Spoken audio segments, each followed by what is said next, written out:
You're listening to Birds Coast to Coast. Here's your host, John Clark and Tanner Riddle. Welcome, everyone, to Birds Coast to Coast, the NFC East review and preview episode. It's been a long couple months, but training camp is almost here. It's like 3 weeks away. We got two more divisions to run through. We got the NFC East and the NFC West, and today we got my good friend Austin here to represent the NFC East, and more specifically, our Philadelphia Eagles. Go Birds! Birds. Yeah, that's right. Yeah, I got my McNabb. Let's see who you got on right now. JD. Yeah, we got, JD. Yeah, that's right. That's right. All right, we got Jordan Davis. Love it. All right, so Austin, thanks for hopping on, man. You know, me and Austin have known each other for quite a while now, and we got actually, before we get into like that, Austin, how did we meet? Do you remember how we met? Yeah. So how about we go over that first, because that was crazy. All right. So we're in line at a GameStop, right? Yeah. A GameStop. You know, it's early in the morning. It is baking. It's cooking out there. Yeah. And we're trying to get this PlayStation 5. That's right. You know, so we're in line. Well, he's in line first. He's the first one there. And he notices the stickers and the decals on my car, and he's like, is that an Eagles sticker?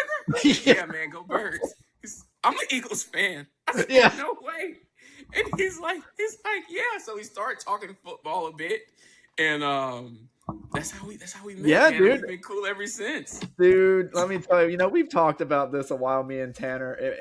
Football is so freaking cool, man, because it is like the one unifier that no matter like where you are in any moment or any walk of life, it's like, oh shit, like go Birds, man. You know what I mean? Let's talk. And it was so fun because I'll tell you, man, I was burning up in that line. Oh my god, I remember I was waiting and I was like, who's this guy? Oh, he's got an Eagles sticker. I'll talk to this guy. He's gonna be cool. And it was so fun, man. Me and Austin, we chat every Eagles game. And it's been so fun, man. But Austin, before you hopped on, before we hit record, you told us about how you became an Eagles fan, man. Like that was an interesting story. How'd you become an Eagles fan? A little different than most people. So my parents are from New York. I grew up a Syracuse fan. I'm wearing a Donovan McNabb jersey, of course, because he was amazing at Q's. And I run into him, and I guess you know how sometimes you run into celebrities and, you may be wearing their jersey. They may not know who you are. So he's like, hey, do you know whose jersey that is? I said, yeah, it's Donovan McNabb. It's your jersey. And he's like, you want me to sign it? He signs it. And he's like, well, what do you think about the Eagles? You have an NFL team? I said, no. And he says, well, I'll get you some Eagles stuff. He bought me some Eagles stuff, and I've been an Eagles fan ever since, man. Dude, that is awesome. That's an awesome story. What year was that? How old were you? I'll probably, it was in 2000, so I was born in 92, so 2099. Okay, that's awesome, dude. Yeah, that lines up perfectly. I mean, that's early in his career. Wow, that's pretty cool, man. Well, again, thanks for hopping on. I've never had any close encounters with any Eagles. But Tanner, have you had any close encounters with any Eagles? Not that I know of. I do. He does. Donovan McNabb does live in Arizona. So hey, well, you know what? At the end of I have a better chance than you. There's only so many habitable places in Arizona, so the chances are you'll run into him. It's not like you're going to run into him in the desert. So he's out there on a four-wheel, just like going through the desert. No. There's only so many places in Phoenix to go to. But yeah. All right. No. All right. So what we're gonna do, guys, we're gonna run through the NFC East, same fashion we've been doing the past few months. Honestly, at this point, talk about each team. So how they went last year record-wise, what we kind of think of them as a team, talk about how they went through the offseason, good things they did, bad things they did, and kind of give us a preview of what we expect from them, do the divisional hot take, and then wrap up with our extra point. So while we're here, let's start with our Philadelphia Eagles. And Austin, let me tell you, man, it was a roller coaster season last year, dude. It's a frustrating year, too.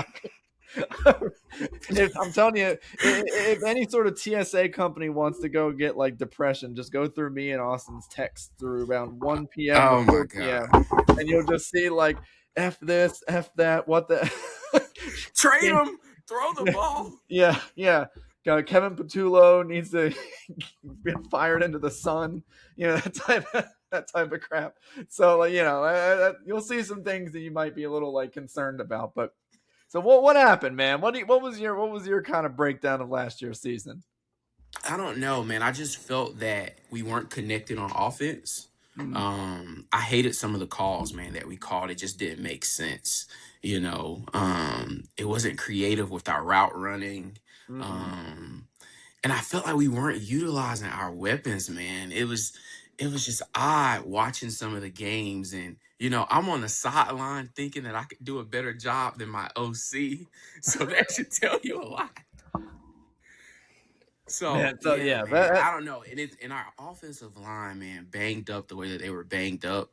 I feel like as Eagles fans, man, we're harder on our players than anybody. So it's like when an outside gives a perspective on them, man, it's like we're already coming down. All right, Tanner, you're the outside. Go ahead. What do you think happened? All right, let's get ready to get him. You're wrong, Tanner. No, all right, go ahead. So it's important to say, like, you guys came off a Super Bowl, and it seemed like you guys brought back mostly everybody. So the expectations were, sorry, but like Super Bowl or bust. Like anything short of a Super Bowl, it would seem as a failure. And early in the season, I think you guys started 4-0, but it was like an ugly 4-0. Especially with like that Rams game. It was bad. Struck out. It was the offense for me. The defense was awesome last year. It was top 5, and any given week they were probably the best defense. It was the offense that really was frustrating. The heartbeat of the Super Bowl team was Saquon. AJ Brown's great. Devontae Smith's great. Goddard's great. Hurts is awesome with his tush push. But, like, the engine was Saquon. And it felt like you got, like, and I'm not even saying it was him, but, like, the production was, like, 70% of what you got the year before. It just wasn't clicking. It was like there was some kind of chink in the chain. It seems like the chink in the chain hopefully was the offensive coordinator Patullo with all those hitch routes, and it's just bland. And I don't know. The 2 years you went to the Super Bowl and you won the Super Bowl, it seemed like the offenses were really good with Kellen Moore and Steichen. Well, Steichen, the prior year or 2 years prior. It felt like it felt like Patullo was like the chink in the chain last year. Hopefully, kind of just rotating him out would be enough to get the offense going. But yeah, look, I'm a Cardinals fan. Hearing 11-6 being a brutal year just kills me. Like, if we go 11-6 this year, like, we're throwing a parade. Like, I can't imagine. We're in two different worlds. But again, you got to understand, you came off a Super Bowl, and so there's different expectations. So I get it. Yeah, Tanner's been following the Eagles pretty intently since we've been, me and Tanner have been friends, which has been a long time as well. So, like, he has a pretty keen eye of what's going on in the Eagles offensive system. And, it becomes a point to where, I feel like it's a very almost low-hanging fruit for a fan to be like, the offensive system sucks, or the offensive coordinator sucks. But, man, what changes is when you have guys like Brian Baldinger or like insert your like NFL analyst, like a YouTube guy who's like kind of well respected, like a Brent Coleman or something. Like all these dudes are like flat out telling you on Twitter, on YouTube, wherever. It's like, look at this system right here. And they'll do all the X's and O's and say, where's this route going? What is it supposed to attack? Like, just drawing up like explanations that examine exactly why the offensive scheme is terrible. And like, typically you don't see it to the level that we saw last year. So I don't think it was just typical fan blustering and being like, oh, it's the offensive coordinator's fault, it's his fault. No, I think there's a great case to say it was his fault. Like, I don't think we're idiots. Like, I do think we know what we're seeing. And this was a guy who, even though he'd been in the organization, Kevin Patullo, for a good long time, and Nick Sirianni really liked this guy, it's a case of, sometimes your friends don't make the best candidates for a job. Kevin Patullo was Nick Sirianni's like right-hand man, and he really liked him. But you know what? Like, it seemed to be a role that was too big for him. And that's fine. It just means he wasn't ready for that position. A more seasoned offensive coordinator like Kellen Moore, who's had that position for almost 10 years in other positions, in other areas like that was good. That was good for Kellen Moore because he knew exactly what to do.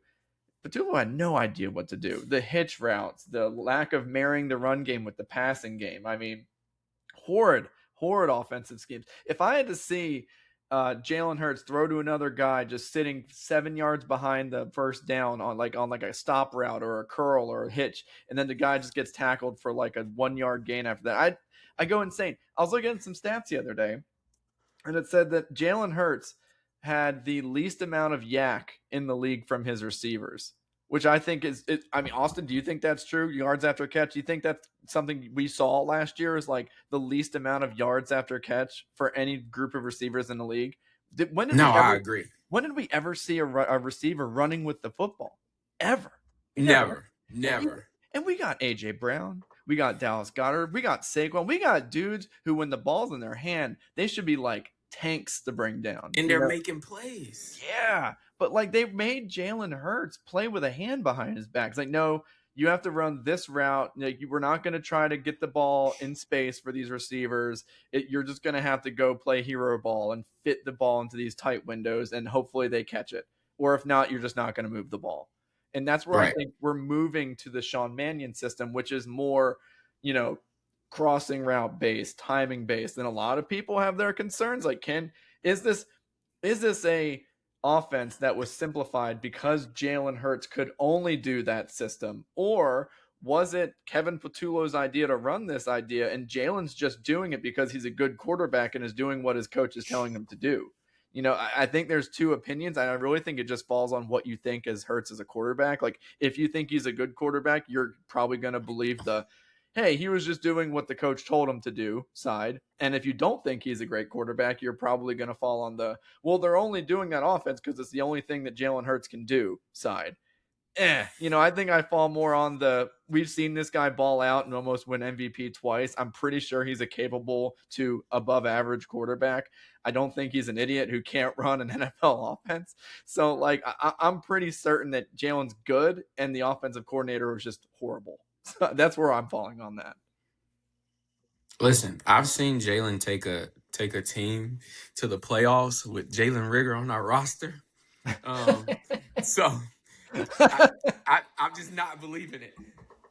No, and it's funny. Not just Jalen Reagor on the roster. Jalen Reagor starting on the roster. He wasn't just like the third or fourth guy. He was the starter opposite Devontae in his rookie year. So like, he was playing meaningful snaps. Okay, meaningful snaps, and Jalen drugged that team to the playoffs. So we almost won. Yeah, no, we almost we got killed by Tom Brady that 2021 season. Remember that? Yeah. Well, didn't Reagor drop a punt? Someone dropped a punt and that was like the fumble that ended the game. Yeah, that was crazy. But no, I mean, I'm really excited for what Sean Mannion has moving forward to kind of like also explain why last year was a little bit of a train wreck. Yeah, I know 11 wins sounds like a train wreck. It sounds like amazing to Tanner, but we know what we saw. A lot of those were kind of like gritty one possession wins. I mean, look, we won 11 games. We very well could have won like 6 or 7 if some things went the opposite direction. It could have been a lot worse if Jordan Davison blocked that field goal. If the Chiefs game was super close, that Packers game that's super close. A lot of these games are like razor thin, and the Bills came down to a 2 point conversion play that the Bills just missed, and Josh Allen just flat out missed Shakir in the back of the end zone that would have won the game. So a lot of these games were like could have went the other way. Yeah, hit or miss. And so it was interesting. And I saw another stat that was very interesting because I don't think it lined up with what I saw last year. The Yak one made sense, but this one doesn't. If I were to tell you guys, specifically Austin, because he was watching all these games, what do you think, Austin, the yards before contact were for our running backs and rushing? And like ranked, like if you were to rank them out of 32, like you would say they were pretty. I would say they were pretty bad, right? Like, Yeah, so because I mean, but that's from the offensive line too, though. that's what I'm saying. I felt like the defensive line of the other team was hitting Saquon like a wall. Like he couldn't get any momentum going. He was in the backfield getting like destroyed. Like you'd see dudes getting beat off the line, like Jurgens getting destroyed, Steen getting destroyed. Dickerson, it looked impaired as well, like physically. So you would think they were pretty low in yards per carry before contact. They were actually 6th in the league in yards per carry before contact. I couldn't believe it. There's no way. I couldn't believe it. And yards after contact, 3rd to last. Ooh. That's a Saquon thing. Now, this is what I'll say about the yards after contact. There are levels to contact. You know, like if you're in the open field and you get contacted and you have a head of steam, you can shrug that guy off. But if you're being met in the backfield and you have the ball and there's dudes just like, swarming you, yes, they're both contact plays, but one of them is a little more friendlier to get your after contact yardage. You have a momentum versus your feet are stopped. So I was very shocked to hear that the offensive line actually produced that many yards before contact, because it didn't look like that. It looked horrible. It didn't look like that. It looked like now the year before, you guys were, I'm assuming, first by like a wide margin too. Probably. I mean, I didn't look at those numbers, or I didn't hear those. Well, numbers. It was amazing. We had 2,000 yards. I did have Saquon Barkley on my fantasy team that year, and so I felt like I was very like aware of, oh my gosh, he just went 70 yards untouched. No big deal to you. And so I thought there was something like the Eagles, yards before contact. Like, I'm making up a number, but like 4.5. The second place was like 3. Like it was like a huge gap between even just 1 and 2. It probably was. I mean, you might, you know what? You're probably onto something. Like maybe the difference between just how well we did from first place and now even just going down to 7th, it felt like a big chunk because we were so high up the year before. It's like you're kind of feeling the difference rather than where you actually are ranked wise, like the drop off. So I thought that was interesting. And the last thing I wanted to bring up, that a lot of there's a poll of executive coaches and other position things that were for the NFL related admin and stuff. And they all ranked like the best rosters in the NFL heading into next season. And the Eagles were second, actually, to the Rams heading into the 2025 season or 2026 season. How do you guys feel about that? Do you think that's appropriate? I think. I mean, are we excluding the quarterback? I feel like a lot of these roster rankings. I think it was a quarterback. Well, I don't know, because the Rams were number 1. And they got Stafford the MVP, but they also have a great roster outside of that. So, personally, I like to exclude the quarterback just because that could have such a huge influence, whether he's on a big contract, whether he's an MVP, whether he's cheap, and just whether you have a bad quarterback. Would you say second? Yeah, I'm looking at it right now. I think they got a pretty healthy roster as far as talent to, age and cap space perspective. The defense is pretty young. Like, you got a lot of guys who are locked up for a long time. You got a lot of young guys too. Like I said, I think the defense, especially with Vic Fangio, I don't know. Like, I mean, it seems like he's year to year at this point, but I think it's a pretty healthy roster. You did lose AJ Brown, and whether you like, moving on from him or not, from a roster perspective, you're not more talented, so that hurts. I mean, I still haven't accepted that, like, he had to go. It seems like a lot of fans were just kind of over him. Again, I think AJ Brown's A+ game is as good as anyone. So, like, I was pretty high on AJ. So I know you got a 1st and a 5th for him, but, like, I still don't like getting rid of him. But overall, I mean, the roster is awesome. I mean, yeah. So just heading back, it was quarterback. It did include quarterback? Yeah, it does. And they have 4 categories that are kind of under it: biggest strength, biggest weakness, X factor for 2026, and non-starter to know. So biggest strength. What's the Eagles' biggest weakness? Austin, you don't take a guess? Biggest weakness? Has to be something with the O. Something with the offense? It is not an offensive position. It's not? No. Is it the secondary? DB? No. It is a DB position. Safety? Yeah, it's safety. Yeah, I knew it. If I had to choose, but hey, if I had to choose a weakness, I'm going safety. Like, yeah, I mean, that's a good weakness to have. What's the Cardinals' weakness? Quarterback, easy to replace. Yeah, they said safety since Reed Blankenship left, which I mean, I liked Reed, but I mean, come on, he wasn't like world changing. And we're relying on a guy, second-year player Makuba, who's coming off a bad injury last year, and Marcus Epps, who's been a backup for most of his career, but was good with us. But again, very replacement level player. Vic Fangio was quoted on the what's it called, the Reed Blankenship Cooper DeJean podcast they do. He was actually a guest, and Vic Fangio said, he said, Cooper, hopefully your time at corner isn't too much longer. So.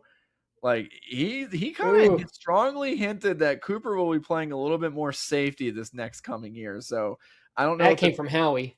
Yeah. Howie wants to define him as a safety. Make that contract a little cheaper. Money. That's right.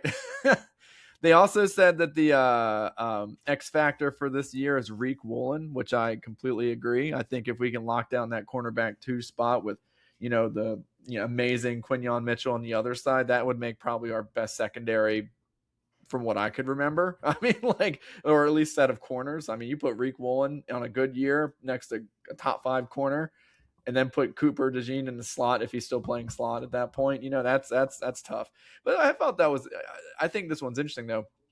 The non-starter to know, they put as Hollywood Brown. To know, almost to be familiar with. Yeah, like someone to keep an eye on, which I think is a weird answer. It's like we know Hollywood. I guess he's got a unique. I mean, with his speed, he's got a unique skill set to add to the offense. But I mean, what is he like? The 5th option on offense? It's interesting because, the third receiver for the Eagles offense, and Austin would know this too. Like, we just don't throw it to them ever. Like Dotson, or, Jahan Dotson never got the ball. Quez rarely got the ball. I came. Olamide Zaccheaus came in here for a cup of coffee. He never got the ball. Zach Pascal came in here for a cup of coffee. He never got the ball much. More of like a third down option more than anything. So for them to say, Hollywood Brown will be the guy to look out for, it's like he's going to be at best. We're going to assume that Mekhi Lemon, kind of takes the wide receiver 2 role and runs with it. If he doesn't, I guess that does slot Hollywood Brown to kind of be the number 2 receiver. But look, if you go ahead, Austin. You're good. I'm high on Wicks, man. I'm high on Wicks, man. I liked him in Green Bay. I felt like, there were too many receivers there and not enough balls being thrown around. So I've been really high on him. So I hope that, he looks great with us, because I've seen flashes in Green Bay that he looked great. So I'm high on him. I'm not high on Hollywood. No, I am right there with you, because I agree. I love the Sean Mannion connection. I mean, I know it was like a 6th or a 7th round pick, but you still traded something for him. And then didn't you actually extend him an extra year? We did. I mean, I'm told that would have been a way better answer. Yeah. Right. No, I agree. Well, that's why these national guys, it's really hard to kind of get a firm grasp of if they actually know, I hate to say it, what they're really talking about, because like you said, that's a slam dunk answer. I agree with you, Austin and Tanner. Like Dontavian Wicks is the non-starter to know. He fits the idea of he's not had a lot of opportunities. He may ascend and become a vital part of the offense. And Hollywood Brown, we kind of know what he's about. He's a speed guy. He's had his career. Who gets banged up. He gets banged up. He's kind of on the back 9 of his career, which is fine. He'll be a better inside. But like, Wicks has a lot of potential. He really does. So if he can kind of maximize it here, that's great. But again, this is all dependent on, one, will the offensive scheme change to where we use the third receiver more? I keep saying, oh, we don't throw to him, we don't throw to him. Well, we have a new offensive coordinator. Maybe that changes. And it's not just a plug and play new coordinator like we have been. We are bringing new philosophies to this offense. It's a new system. It's not just a new play caller. Like, we're running more of the Shanahan McVay style of offense. So maybe the third receiver will be used more. I hope so. I hate just relying, because if you just rely on Devontae and number 2 guy, what happens if one of them gets hurt? You're screwed. So like, you have all of a sudden those targets are gone. I don't know. I want to see Tank get more touches. Oh yeah. I like the production from him last year. Him and Saquon both run completely different styles. And I just felt like the production that we got from Tank last year, he needs more touches, man. He needs more touches this year. He looked a lot fresher than Saquon. Like, when he got in the game, you could tell the guy who's been splitting carries his whole career versus the guy who carried it like 400 times the year before. Like, you could just tell the other guy just had fresher legs and was running hard. And like a lot of people are like, man, like, our running games kind of sucked this year, but Tank looks really good. And and in true Philadelphia fashion, there was like people saying like, we should start him over no. Of course, you got some of those idiots out there saying we should just start him over Saquon. But no, he'll be, and again, one of those classic Howie Roseman like cost controlled moves where you find a distressed asset who was highly drafted and you get him at a good bargain. That's like the whole Jahan Dotson thing, DeAndre Swifts. That's those type of trades where you find that guy who's kind of not in love with the current organization and you get him for cheaper, you use him for a couple years and you get him out of there, Right. So that's just the way how he operates. And it's cool because it means that like the guy that like you kind of know about and we're excited about and like kind of bummed you didn't get, like, I was hyped when we got DeAndre Swift because I was like, man, that guy's awesome. You know what I mean? Both. Yeah, and then it's like, oh, he's on the Eagles for we got him for like a 5th round pick, So Howie's always looking for those guys. That's cool. Georgia Bulldog. Yeah, we're all about the Georgia Bulldogs. No, we didn't pick any Bulldogs this year, did we? No, we didn't. Okay, we didn't take any Bulldogs. I think y'all are all maxed out. Yeah.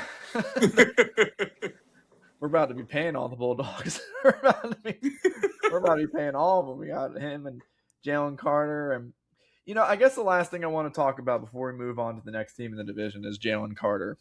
Because a lot of conversation, I guess, the current conversation amongst the Philadelphia news, 24/7 Eagles news stations that are going on is the whole Jalen Carter contract talks.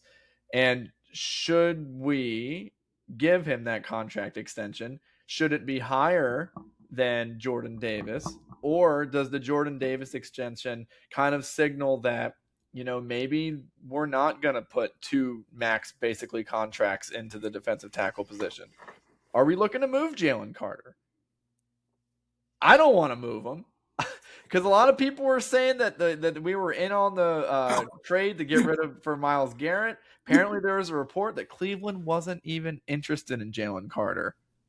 Crazy. I see, like, what? Like apparently that I don't believe that.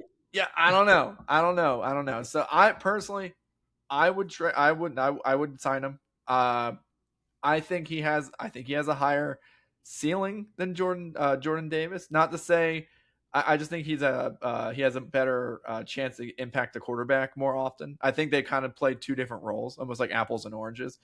Like, Jordan Davis is like a premier run stopper and just a pocket collapser, whereas Jalen Carter, I mean, he could be just like, if he wanted to, he could reach that 10 sack kind of like a Fletcher Cox type of pressure on the quarterback type guy. And I think, being able to sack the quarterback just gets you more money. That's just how it is. Like, I feel like you get more money when you can inflict, pressure to the quarterback directly. So I do think that that's kind of where the hangup is. And they just had that guy, was it Jeffrey Simmons in Tennessee, signed for a pretty big contract. And I think the problem is he got a lot of money and he's old. And Jalen Carter's agent's probably sitting there like, look, we want at least that because our guy's younger. like why Right. wouldn't I? So I think there's a stalemate there. And I hope that we are able to get him signed before the season, because the Eagles actually, I don't know if you knew this, Tanner, Howie Roseman has a rule. He doesn't do extensions during the season. So if it goes into preseason and then the season starts, we're looking at the next offseason and saying, all right, is he going to go into his his fifth year option year? So I don't know. Would you guys re-sign him, and would you give him top of the market money, or would you let him play it out and get him some kind of like give him some incentive? Tanner, you first. I'm a big Jalen Carter fan.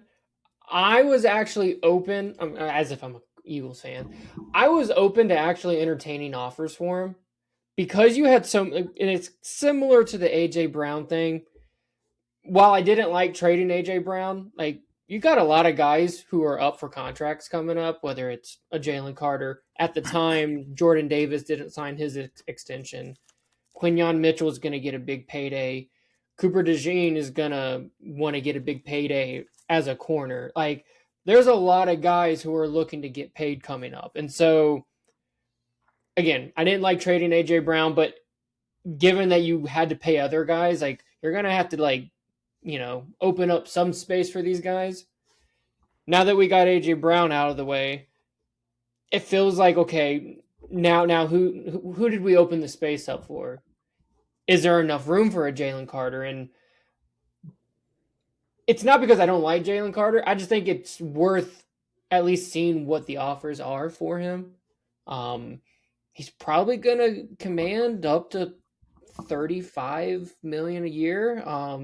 I know the edge rushers, they're starting to get between the mid 40s to 50. I think Will Anderson signed for $50 million a year. Yeah, they're getting so there's a little bit of a discount you get between an edge rusher and an interior guy. You look at something like Jordan Davis, he signed for like 25. Like, personally, I think that was a good deal for both sides. I feel like Jalen Carter's going to he's going to ask for a little bit more. I think the Eagles have a little bit of leverage here. I think he's going into year 4. So he's under contract for 1 more year plus the team option. So 2 years. Then you got the franchise tag. So really, you have control over him for 3 years. And if you have concerns about whether it's, I don't know, just like kind of like mental discipline and kind of has some like boneheaded moves at the time, like week 1, he spits in Dak's face. It's like, oh, come on, man. Like, you're so good. And like, you have Aaron Donald potential. Like, come on, let's not do something. Like, Jordan Davis wouldn't do that. And that's like, again, Jordan Davis is a great player, but like, that's kind of the main difference between those two is like, I don't think you'd see Jordan Davis doing something like that. And Jordan Davis is just, he's a team guy, big team guy. Right. And we said I think like a month or so ago about like, he's actually like the glue to the defense. Like, he's so important. He's like the team leader. Whether he's the actual best or not, I mean, he's still good, but like, I don't know, he's just like a good person to like rally behind. Mm-hmm. So I feel like Howie's going to play hardball. I feel like he's got the leverage, and I feel like Jalen Carter's the one who probably needs to prove that he can be a reliable guy, like on the field. And I probably, I mean, I would see what you could get for him. I wouldn't give him away for free. But I'd probably take advantage of that leverage. I don't think you have to pay him right now. I'd probably prioritize some other guys. Interesting. All right, Austin, where do you come down on this? I love the Rhino. I guess that's for me, it's just watching him wreck games. Our Super Bowl run that we had, he was a big impact on that. Of course, he's really young, so there's certain things that he has to mature on. But I feel like from college to now, like, he's improved a lot.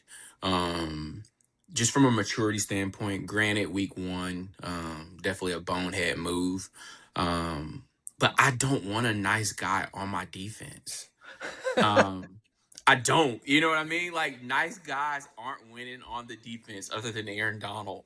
He's a nice, talented guy with a great attitude that he brings, but I don't want nice guys on my defense. Granted, some of the stuff he can kind of lay back on, but I don't want him to be nice. Um, I love that grit that he brings to the defense, and I feel like him and JD play well off of each other. And I feel like getting him out of there, um, it'll just mess up that chemistry that we have. And it's hard to get guys, man, that have that production that he has. And a lot of people hang their hat on last year with how he looked, but he was injured the majority of the season with his shoulder. Playing through it, he had the surgery and came back. So, throughout the year, I was one of the people that was like, man, like he does not look the same. Like, what is going on? So finding out that he had the shoulder issue, it kind of made sense and it made me feel a lot better about how he looked. But no, I wouldn't trade him for nothing. I don't want to entertain offers. I don't want to hear anything. Nothing. Like, No, absolutely not. Unless you're willing to. I'm not even listening, unless you gotta start with 2 first-round picks, and I'm still not even out of the bed yet. Yeah. I mean, like if you don't start with 2 firsts, I'm just like kind of like whatever. You can go somewhere else, and it's not even. I offered the 3rd overall pick for him, but that was quickly rejected. Yeah, I rejected that. I said no. I was like, no, get out of here, because it's like, we were so lucky to get him. There were so many things, and unfortunate tragedies on his part. That was like those life things that happened with the car. That's terrible that it happened to him. And there were some things that that were fortunate for the Eagles that allowed us to be in the position to draft him. If there was a situation where he came out and there was no off the field issues or any concerns, we were looking at this guy as like a top 3 pick. I mean, he would have been a Cardinal if that driving incident did not happen. Yeah, we had the 3rd overall pick. It was Bryce Young. It was C.J. Stroud. Had he been just squeaky clean, he was the best non-quarterback that year. I remember when he would have gone 3rd overall. When we took Jordan Davis, the leading sentiment was, hey, he's good, but this next guy coming up, he's even better. Like that was like what a lot of people were saying, and I was like, oh well, hell, we're not going to get that guy. So I guess it's cool though. We got Jordan Davis, but no, Jalen Carter's a legitimate blue chip talent, and you just can't give those away because at the end of the day, 1st-round picks are lottery tickets, and unless you're guaranteed to get a top 10 pick back and multiple chances at more lottery picks after that, not worth it. All right. Well, then pay him. Yeah. Pay him $50 million a year. I will. I don't care. It might cost you Cooper. It might cost you Cooper DeJean. Don't tell me Quinyon Mitchell. No, you might have to, find another quarterback. No. We're paying all of them. We're keeping the band together. We're paying all of them. Howie's a magician with the money. He'll figure it out. It'll all be okay. Listen, he likes to give us credit card debt on our salary cap, so he'll just push that down the road until we're retired. Retired. What year is it? Like 2029, where everyone has a huge cap hit. Oh yeah, it's funny money. Yeah, a lot of funny money expires on that year. I will. You mentioned something about the Eagles being in a good position that year when they got Jalen Carter. Like literally everything that had to happen for you guys to get him happened. I think that was coming off the Super Bowl. Yeah, loss. Is that right? It was 2022 leading into 2023. Yeah, because you had the 30th overall pick or something like that. We got Nolan Smith. We got Nolan as well that year too. But you had the 9th overall pick, I believe, from the prior year, trading with the Saints. Yes. So you were a Super Bowl team with a top 10 pick. That almost never happened. And the most talented guy had some off-field concerns. That's how you line up getting him at 9th overall, That's just a stroke of. And we had our chance at number 3. We actually traded back to number 6 as well. We passed on him twice, but we weren't in the position of we didn't have the leaders like the Eagles had. We had all the Georgia guys already there. I don't think Jalen Carter's what he is with the Cardinals, what he is today with the Eagles. It's just 2 different players. We tend to ruin guys, and so we weren't getting the same Jalen Carter. Come to Arizona, your career's gonna hit the tank. All right, we're 40 minutes in. We talk a lot of birds. Now let's move on to some of these other garbage teams in the NFC East. I'm ready. I'm ready to rip on these teams, man. I hate these other teams so much. All right, let's go. Starting at the bottom, and those overrated, disgusting, gross, horrible New York Giants. We're gonna start with them. I hate them. I, I hate I their field. I hate their field. I hate every time we play on them, someone's going to get hurt. I hate that even their good players get hurt on that field. Even the players that are good, like Malik Neighbors and like, other guys who you're like, oh, at least they're good players. You can kind of root for them. They get hurt. They had a bad year last year. I'm looking at the standings right now. They were 4-13 and they were atrocious. They shockingly, they scored more points than the Eagles, which is, I don't know what to make heads or tails of that. But their defense was horrible. They gave up 114 more points than the Eagles, which our points allowed was like top 5. So this is still, honestly, this is how bad the NFC East defenses were. They gave up 439 points on defense, which was 114 more than us, and they were still the second best defense in the NFC East. That is horrible. I believe it. Everyone else is worse. That last year was kind of just watching Brian Daboll kind of panic for his job in like a slow motion train wreck.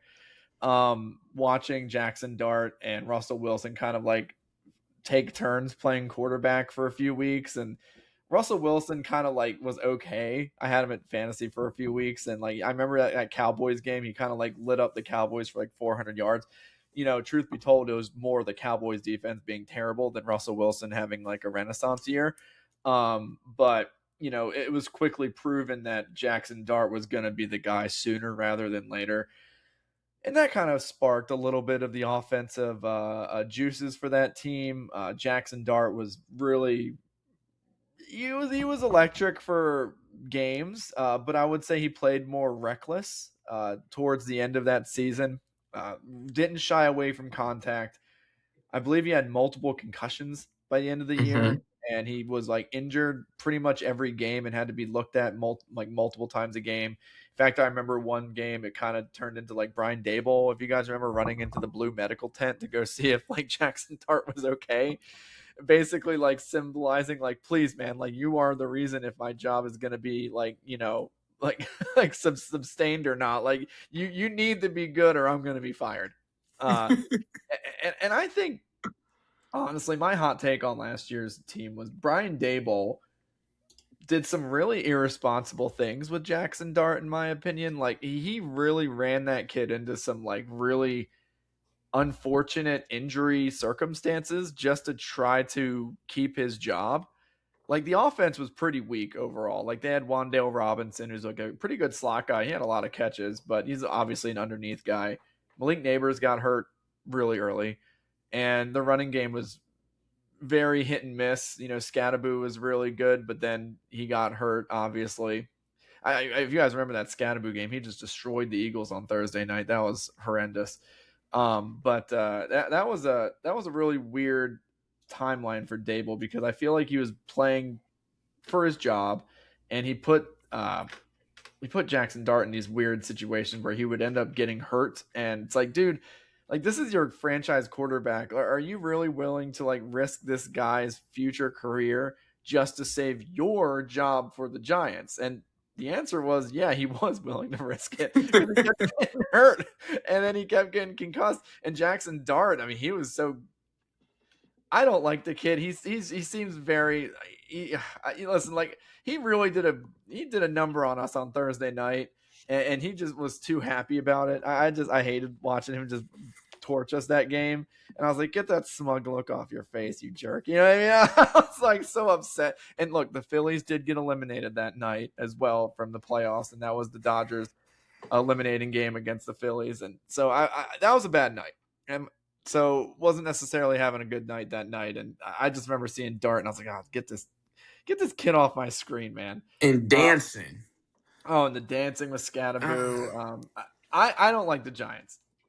I don't know. You guys talk. What do you guys know about the Giants? I think it's pretty insane that they traded Dexter, man. I felt like they should have paid him. A lot of the guys that were, I think it's Burns, right? Burns, yeah. Like he Yeah. ate off of Dexter's double teams, which it made him look like a premier player, just off of the double teams. People's like, oh, he's having a great year. No, he's not. Dexter's just getting double. That's just what's happening. He's one of the best defensive tackles in the league. Yeah, I don't think people know that because last year, like they've forgotten. Like last year, they were, he didn't look good because he wasn't making plays, but he's getting double every time. I mean, you have no choice but to double him, because if you go 1-on-1, he's gonna have a field day. But no, man, I don't like the quarterback. Just his energy, but I'm not gonna say he's not talented because it was definitely flashes, where he looked great, and I was sick of him taking off out of the pocket. Especially playing against us. Like, Jesus. Didn't he juke Zach Bond? Yeah. I was like, that's where I kind of threw up my hands. I was like, okay, all right, I'm done. He shouldn't be doing that. Conversions. Yeah, that's our all-pro linebacker, and he just put a move on. I'm like, oh my god, you kidding me? This is ridiculous. That's when I knew that we were officially in Super Bowl hangover mode. During that game, I was like, "Yeah, this ain't the same year. We're getting." And the game that Scatterboo got hurt, man, he was torturing us that game. Yeah, I'm not saying that I was happy he was hurt. I was like, I hope the kid's okay. I hope he's good for next game. But get him out of there. Get him out of there. Please, just let him rest until the next game. I was so mad that Cam Scatterboo went to the Giants because Tanner, Tanner has an interesting connection. Tanner, what's your connection to old Cam? Well, as an ASU alum, I mean, he led us to a college football playoff. Like, it was awesome. And he was so much fun to watch. Couldn't believe you went to the Giants. And yeah, I was bummed out. I didn't think we were probably going to draft him. We took Trey Benson the year before in the 3rd round, and we still had James Conner at the time. Wasn't a really big need, and honestly, I think we had a lot more issues on our roster to justify taking a 3rd running back. But yeah, I don't like rooting for New York teams just in general, and so I was kind of bummed out to see him go there because I was like, I'd like to see him have some success, but not with the Giants. But as much as you like to hate on the Giants, but I would say John Harbaugh probably have to disagree with you just because he was the premier coach in this hiring cycle. So he got to choose whichever job he wanted. And it seemed like it was pretty easy for him to choose the Giants. Whether you agree with it or not, clearly his assessment was they have a young, talented quarterback. They got some young pieces on offense to, to throw to with Malik Neighbors. And he liked what I assume he likes the defense. And at the time they had Dexter Lawrence, but with Brian Burns and Abdul Carter, it's not the worst foundation. It's not the worst combination to have. And so I could see the appeal. Should it have been that obvious of a choice? I don't think it should have been that obvious, but he clearly thought they were the most desirable place to go. And I mean, he's probably got some, quite a few years left to coach, but he probably wants to win somewhat soon. I don't think he took this job, to rebuild for 3 years. Do you think they're going to trade Abdul Carter? That's my guy. I don't think that him and the quarterback are going to mesh well. After those words this offseason, I thought yeah, get him, Abdul, get him. Yeah, I was hoping it was going to turn into more turmoil. Yeah. I said, trade him to Philly. We'll take him. Austin, that seed's been planted. That seed, it's already been planted. All right, it's gonna grow. All right, it's gonna grow, and then we're gonna get Abdul. All right, we're gonna get Abdul because look. We know what happened with Jackson Dart. it's gonna rub a lot of people the wrong way. Listen, personally, just adds more fuel to my hate fire. so like, I was like, oh, good. Now I can hate him for a lot of different reasons. Sweet. Can you imagine the Giants letting a top 3 draft pick from Penn State go to the Eagles? Like, think about that. Man, it's not like that's never happened before. No, see, yeah, that whole thing. Oh God, I couldn't believe he went up there and did that with the president, with him. I couldn't believe that. But and they let him record it. And they get let the him cameras record out it. of here. And you know, not to get all like, you know, tangenty or whatever, but like, man, you know, you're gonna. I don't know. I just think of like Kaepernick, and I'm like, all the hell they gave Kaepernick, and it's just like, oh, but then you got this guy, you know, doing literally political stunts, and it's like, he just supports the president. I'm like, get out of here. I'm like, no, it's so hypocritical. But no, I hate Jackson Dart for many reasons, that including, and on top of that, with Abdul Carter, like they have 4 edges now. You know what I mean? Like they got him, they got Burns. You know, they got Arvell Reese is technically an edge, right, Tanner? Like they're moving him to edge ish. You know, he's projected long term to be on the edge. That's why you take him 5th overall. He technically played mostly as an off-ball linebacker. Then you got Kayvon Thibodeau, and it's like that's. Thibodeau's on his last year. He's out there. He's out of there, man. Like he'll probably play. He's an easy trade candidate. You know, that's like what I'm saying. Week 7. You know, you're 2-6 or something. You know, a playoff team needs some like edge rush help. The Eagles, like, you know what I mean? Like, that seems like the Eagles will trade like a 3rd round pick.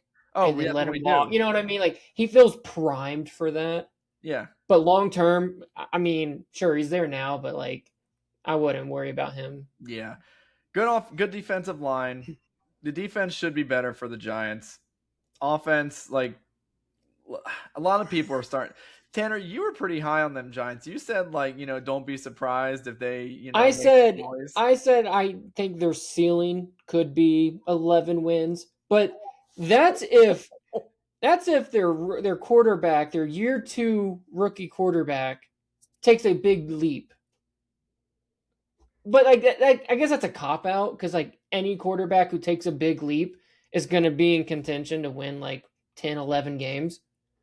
I know you don't like him. I think I agree with you. He's very risky. He's too willing to take big shots. And yeah, personally, I just don't think that's smart or responsible, because you will end up in the blue tent. But if he happens to stay healthy and, you know, he's still, you know, a big play machine, like, I don't think it's out of the question that they win 11 games. I don't necessarily think I'm picking them to do that, but I don't think it's like unheard of. Yeah, I don't know. You know, feeling. Yeah, go ahead, Austin. You know what it reminds me of? So even though he didn't have a huge year, he looked good his rookie year because, of course, you know, no one game plan for him because we didn't know, you know, what he looked like in the NFL. Of course, we weren't expecting him to be a starter. So it's just like, it kind of reminds me of the Jaden Daniels thing. Like, he looked great. He got game planned against. He didn't look great.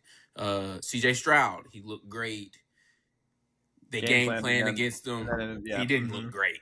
So it's just like, I'm just curious to kind of see how that goes. I hope he doesn't look great. I don't know who he's going to be throwing to because, you know, you have Malik. I like Malik Neighbors, so I hated that he got hurt. I hate that he even went there. So he's like hurt. Like, everything on his leg is they're being really weird about that injury. Like, they keep saying like, we'll see, we hope. We're using like that language. We're using the we hopes and the we'll sees, and it's like, dude, he got hurt like early last year. Like, what do you mean we'll see? I don't think he's starting this year. Tore up, man, like from that one injury. So yeah. And I don't know if this is true. Have you guys kind of know? Has he kind of been a little vocal about his issues with the Giants? I feel like he's had a little bit of like a like a discontent with, the situation and the organization. I feel like he's not necessarily on board with what they're doing. I feel like I've heard him tweet or have like some issues. I would love it if he's not happy. I don't want him there. Please go somewhere else. Yeah, there's probably been a lot of inconsistency at quarterback, and he probably feels he's worthy of a stable quarterback. That would be my guess. He didn't like who they were drafting. He wanted them to take, what is the kid's name? Is it Ohio? Where the guy got drafted? God, him and his brother. This past draft. Oh, when they took Arvell Reese. Yeah, he didn't like that. He wanted someone else? Yeah, because he said he was on a podcast during the draft. I know what you're talking about. And he says I don't like playing against this guy. I want to take him. Like, I played against him and I didn't like it. Like, I didn't like how he defended me. He was great. I couldn't see this guy on another team. And they had him there. They just chose to pass and go with someone else. Was it the corner from LSU? Mansour? Mansour Delane? Because like that would make sense because they're both LSU guys, but I don't know if they'd both be there at the same time. Right? I mean, if he said something like... Well, they had the 5th overall pick, and he went 6th. So he did pass on him. Yeah, well. Did he not want Jeremiah Love? Maybe he did. I don't know. All I know is that he was not happy. And I'm glad that he's not happy. Downs. Caleb Downs. He wanted Caleb Downs? He wanted Caleb Downs. Okay, that makes sense. And you know what? He's a Cowboy. Yep, and that takes us... let's go ahead and move on to our next team because, we can talk about these stupid Giants forever, but at the end of the day, it's going to be if Malik Neighbors is healthy and Jackson Dart can take that second step, then they'll be good. If not, it's going to be bad. So next team is the team that kind of foreshadows what could happen with the Giants because last year we saw Jaden Daniels and the Commanders take a big step back from their NFC Championship year of 2024. They were a team constructed mainly of veterans in 2024. A lot of one-year deals, a lot of mercenaries, a lot of traded veterans. And then what happened was in 2025, all those veterans either left or they were old and got hurt. And they didn't necessarily have any replacements behind them to take advantage of that open playing time. And then the little pipsqueak quarterback, Jaden Daniels, ended up playing a little too hard and he got himself hurt. And that injury kind of followed him like the rest of his season. And man, let me tell you, again, one of those seasons, 2024 Jaden Daniels was scary. Like, he was making plays. He was throwing Hail Marys against the Bears. I remember watching that. I couldn't. My jaw was on the floor seeing that Hail Mary land in that dude's hands. So I was like, this kid's got some weird-ass magic going. Like, I couldn't. I didn't like it. And last year, he kind of cratered back down to earth. And this year is very interesting because you could chalk up last year to injuries. But you could also say, was it, like Austin said, was this game planning? Was this, hey, we saw how you ran in 2024. We're not going to let you do that.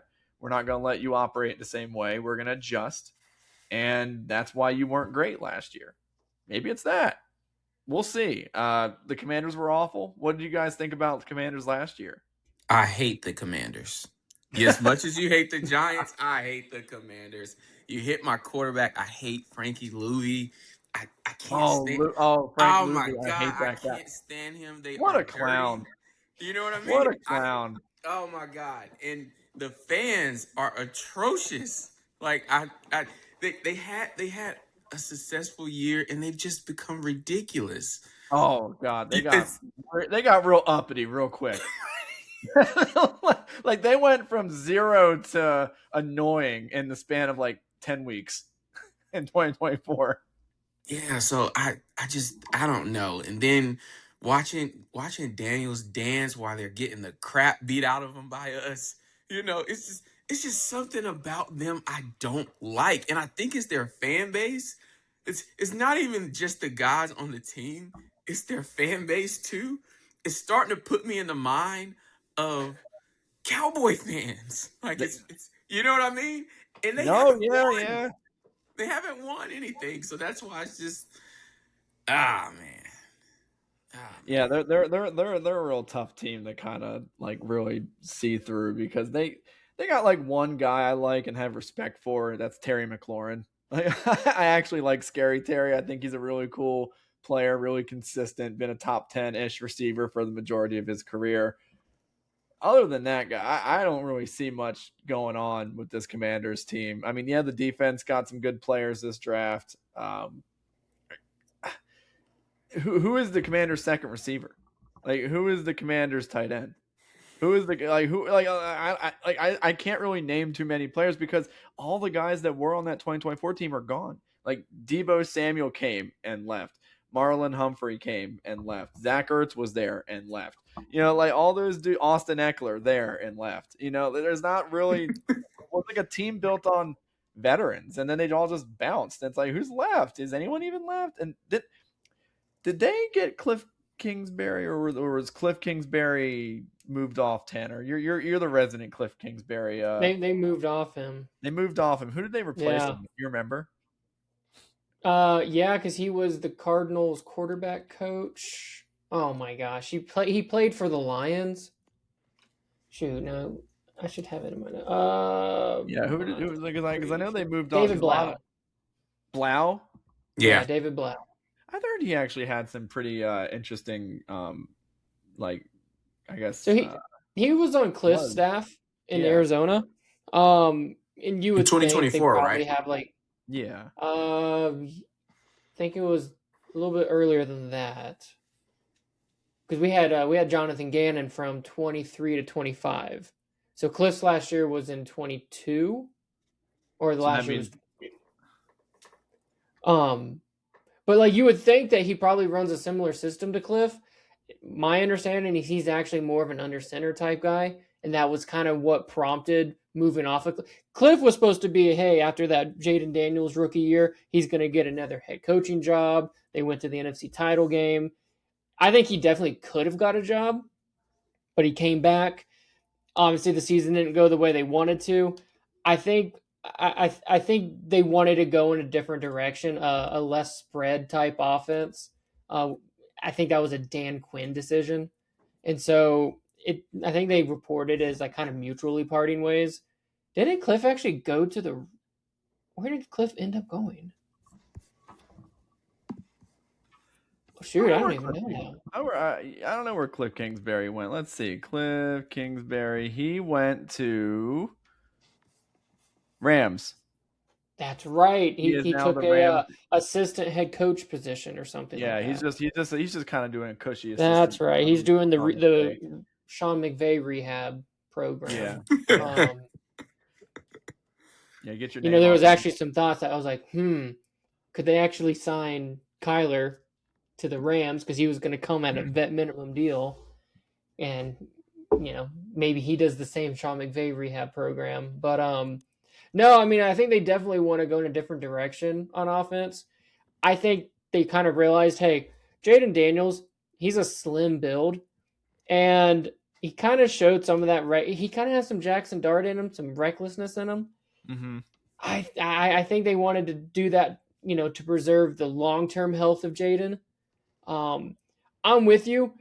It worked in Jaden's first year. Everyone seemed to stay healthy, but they were an older team. And that's short-term minded. I just don't think they have that great of a roster around. Like, I don't think the defense is very good at all. I like that they drafted Sonny Styles, but I don't think that defense was one good off-ball linebacker away. No, they're not a great defense. I'm looking at their stats right now. You know, we all thought the Cowboys defense was kind of like the worst defense in the league last year, and it was.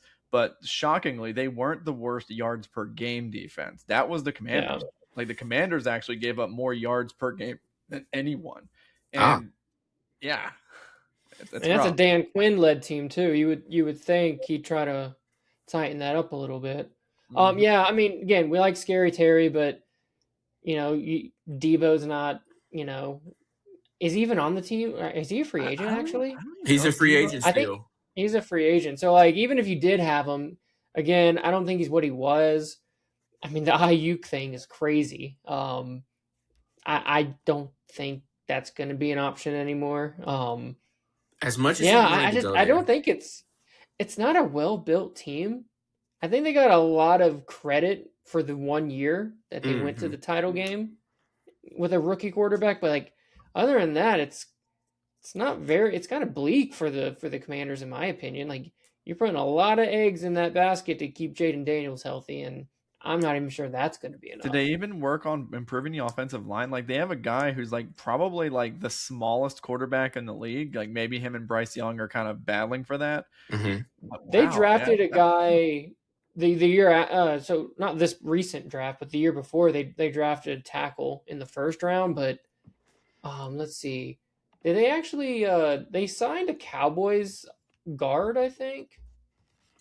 Let's see, did they? yeah. I just worry about again like like Jaden Daniels. Like is he gonna be someone who's able to stay healthy? And it's so interesting because like, you got these guys come out and then when they're young and you say, oh, they're small, so we worry about health. And I don't know about you, when I always think that I think, oh, they're not going to get hurt. It's fine. What are the odds? But no, size really does. Like they're especially when they play in a way that Daniels plays and Jackson Dart plays. Like you're gonna end up getting hurt. Like college football and NFL football are two totally different types of injuries, two totally different types of collisions. Like you can run around guys in college because you're just a better athlete. Everyone's the best athlete in the NFL. So like I mean, you got Jordan Davis is running 4.8 40s at 300 plus pounds. Like you're not going to be able to run around anybody in the NFL. Right. So like if you are 5'10" and 170 pounds, yeah, you're going to get hurt. That's how it is. So yeah, that's a rough season coming up for the Commanders. Maybe they'll do well, but I'm not looking too optimistic for them. I don't know. All right, so let's wrap up with the good old Cowboys. And it's so funny. Austin's like, man, you hate the Giants as much as I hate the Commanders. I hate the Cowboys more. That's the team I hate the most. I have a lot of hatred in my heart for this division. So I can spread it. I Right. hate the Cowboys, man. I hate them so much. I hate everything about them. They are like, you know what? They're America's team. And they deserve that label By default, though. By default. I hate them. It's stolen valor. Like because at the end, like Philadelphia is the birthplace of America, and then this garbage franchise in Dallas that's like that is like the representation of like everything bad of America. And Philadelphia is like the representation of everything that should be like good about America. You know what I mean? And it's like, but no, they're America's team. But no, so they were the worst defense in the NFL. I looked up, they gave up 30.1 points per game. That is absurd on defense. Imagine going into every game saying, yeah, you have to score 30 to outpace your defense. Like giving up 30 a game is insane. Yeah, that would be like the number one offense in the league. Like anyone going up against the Cowboys automatically becomes like the 07 Patriots. So like that's got to be awful. Now they did improve a lot on their draft, but their team last year was horrible.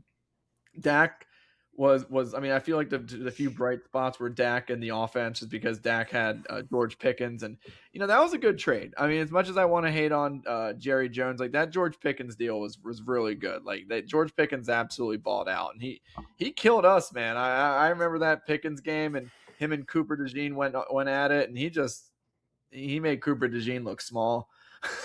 Like, I was like, that was the game where I realized Cooper ain't going to be an outside guy. I think Cooper was having some outside snaps that game, because I think our cornerback 2 was injured or something, Mm-hmm. and he just went 1-on-1 on Pickens and got mossed. Like it was bad. And Dak again he's just Dak. I mean, he's very prolific when it comes to passing yards, but when it comes to actually like winning, again, it's one of those weird years where just nothing really went right, and it snowballed. And when you have a defense that bad, you're kind of having an uphill battle. So that was a rough year for Dallas. So I don't know. I don't know if they're gonna. I was thinking like, could they be the team that challenges the Eagles? But then I saw just how bad that defense was, and I was like, man, that just doesn't have to be an improvement. You have to like do like a 180 to like have any improvement in like the win column. You jumping from 30 points a game, you're gonna need to cut off like 6 points a game at least to become an average defense. Yikes, dude. Like that's a lot to come back from. So I don't know. What do you guys think about Dallas? I hate him. Williams, I like Williams, so I hate that they got him. You know, Yeah. he sneezes, bless you. You know, and, I felt like that was a good trade.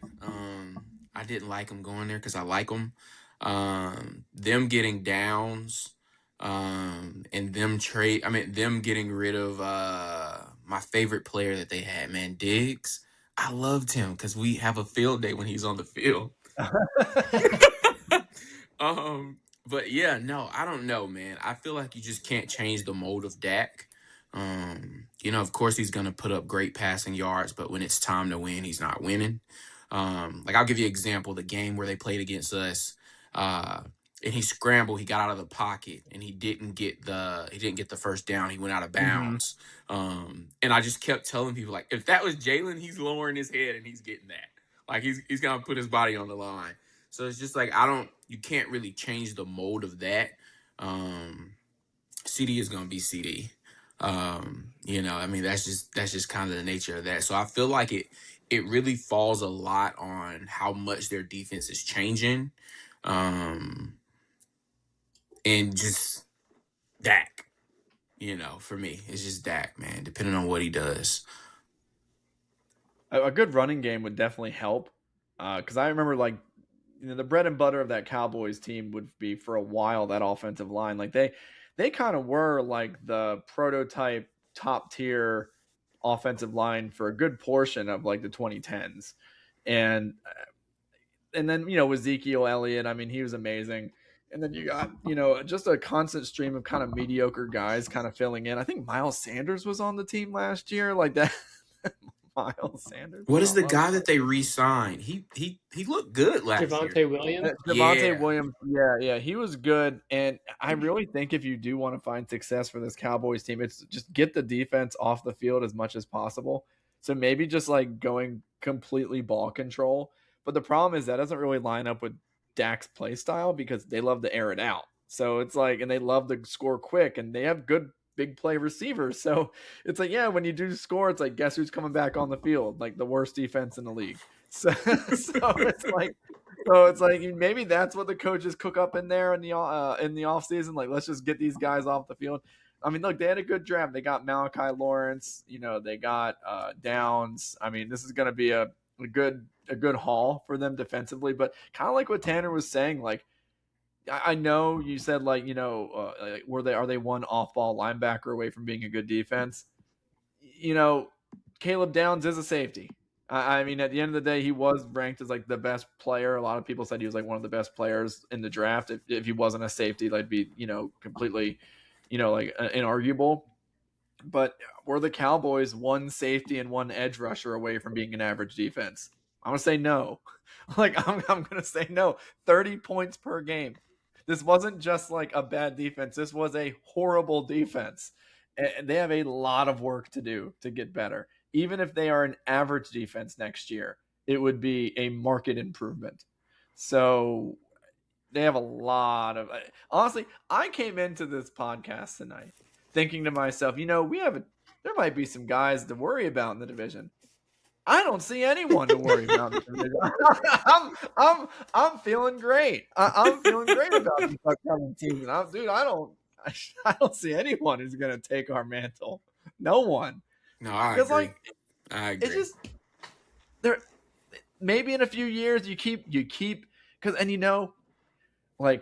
the things that these teams are bad at are things that are really hard to change overnight. Like, you can't just flip a defense overnight. That's a lot of moving parts. And, a bad run defense, because the Giants were a bad run defense. which was weird. They were like the worst run defense, like, which is crazy because they had Dexter Lawrence. And you got, the Commanders and the Cowboys, who are both like either worse than yards per game or points per game. Like, there's a lot of holes for the defenses of these NFC East teams. They have a lot of work to do. And the Eagles defense is set in stone, top 5, maybe even top 3, maybe the best, so like, and we're going to have an offense that's going to try to pound these teams into the mud. Like, we're going to try to get the running game going. We're going to try to focus on getting Saquon back and going, getting this offense corrected and, fixed. So, like, I know it's, shocker, Eagles favorite to win the division. But I kind of expected, I kind of like thought there'd be like a conversation like, oh, maybe it's this team. Nope, I don't see anybody.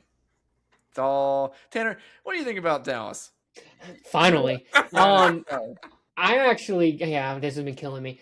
I kind of disagree with you guys. I'm a little bit higher on the Cowboys than you guys are. Where's your reason? So, well, I think we all can agree they probably have a top 10 offense. I think we really like the floor of what we kind of know what we're getting, and I think we like that.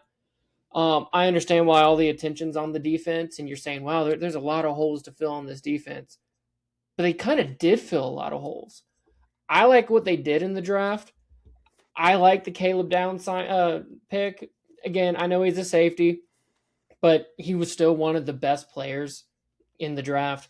I like the Malachi Lawrence pick. I don't know if he was the biggest or flashiest name at the time, but, I thought he was a good player. They also signed Jalen Thompson, former Cardinal. I mean, that's not a bad start if you're trying to fill out part of your secondary. I'm a little surprised. I don't think either one of you mentioned Christian Parker. He was hired as the defensive coordinator. Yeah. I'm a little upset about that. A lot of people are excited about him. Again, I think he got a lot of credit for Cooper DeJean, Quinyon Mitchell. I want to give the players a little bit of credit. I do think they were good players. I don't think they were first and second round picks, so like they weren't guys off the couch that he just made into Pro Bowlers. But I mean, a lot of people are excited about him. Last year, or I guess in the 2024 season, the offensive coordinator's Clayton Adams. Again, another Cardinals connection. He was our offensive coordinator. He was our offensive line coach under Jonathan Gannon. And when a lot of people wanted to move off Drew Petzing as offensive coordinator, it was so that they could promote Clayton Adams. And when we didn't do that, it gave the Cowboys the opportunity to hire him as an offensive coordinator and to call plays. Come to find out, he probably deserved a lot more credit for the offense in the first 2 years under Gannon. Because when he wasn't with the Cardinals, the offense just it completely crumbled. He seemed to be a pretty foundational piece. It is a little surprising because he does get a lot of people thought, oh, it's just like a offensive coordinator in name only, in that Schottenheimer is probably going to call plays. He actually did call plays for the Cowboys. So I like their coordinators. You look at a team like the Eagles, who you can see when their coordinators are good and you can see when their coordinators are bad. They go to Super Bowls and they win Super Bowls when they have good coordinators, and then when they don't, the city's on fire. So, I mean, I like what they have there. I don't know. I mean, the Cowboys are one of the winningest teams. Since the year 2000, I think they have the third best win percentage in the league, only behind, I think it's the Patriots and the Chiefs. So I get it. They lose in the playoffs. And I like that because I'm a Cowboys hater. But they do win in the regular season. And so I understand. I would be confident too if I was an Eagles fan. But I wouldn't sleep on the Cowboys. You said it would be amazing if they could get to average. I don't even think they have to even. I mean, they could get to slightly below average, and they could still win 10 to 12 games, I think. I think the offense is that good. I think Javonte Williams was pretty good last year. That's why they gave him a 2-year contract. The George Pickens trade, they traded a 3rd-round pick and got him and a 5th back. They're going to tag him. He's only costing them $25 million this year. He's probably looking for 40 plus. I mean, that was a pretty good trade on their part. CeeDee's great. I think Jake Ferguson, had him on fantasy last year. He scored a lot of touchdowns. It's I don't know. I knock on wood. I kind of trust the Cowboys to win some games this year. I like Christian Parker. I do wonder how he'll do as a first-year coordinator. He's never had to call plays. I do think as a defensive coordinator who's never called plays, there's definitely going to be a learning curve there. And again, I think when you said they added pieces on defense, I really think that the coordinator is so important. And I think that if you have a guy who just runs the Vic Fangio system, there's a difference between a guy who came from his tree or is his line of thinking versus the guy. And we saw that with Jonathan Gannon. Like everyone's, oh, Jonathan Gannon runs the Vic Fangio system. But then we saw Vic Fangio actually come to Philly, and that's totally different. Like it's a totally different thing. So I think if you look at teams like the Giants who have these rushers come in and, they pick up Kayvon Thibodeau, they pick up Brian Burns, they pick up Abdul Carter, and then they still just kind of suck on defense. You know what I mean? Like, it's like, just because you add a Malachi Lawrence and you add a Caleb Downs, like, does that automatically change things? Like, I don't know.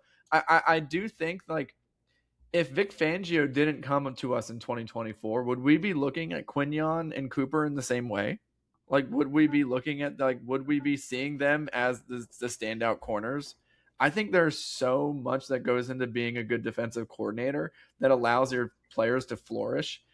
I think this season will rest more on Christian Parker's hands and the system that he allows his players to play in than the defenders themselves, because they are so young. I just think that you're going to need that steady hand at defensive coordinator to right this ship.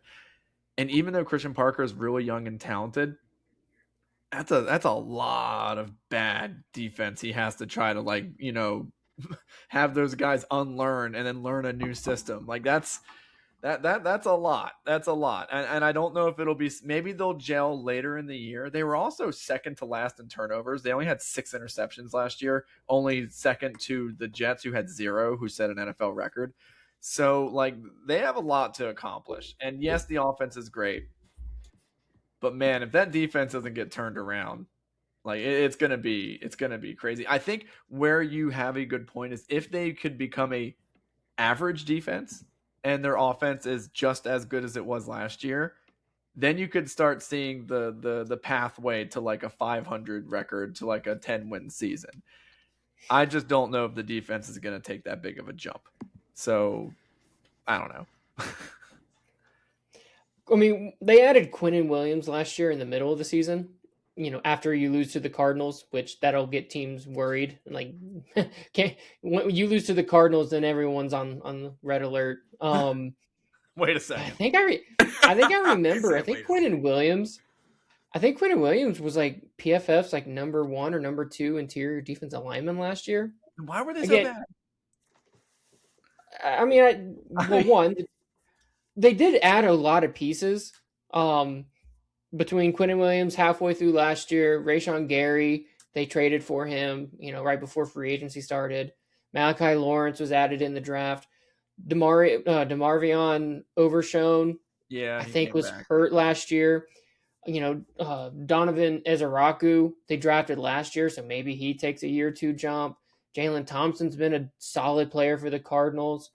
Malik Hooker, I mean, he's been in the league for a while. I don't know if he's going to be a Pro Bowler, but Caleb Downs they drafted.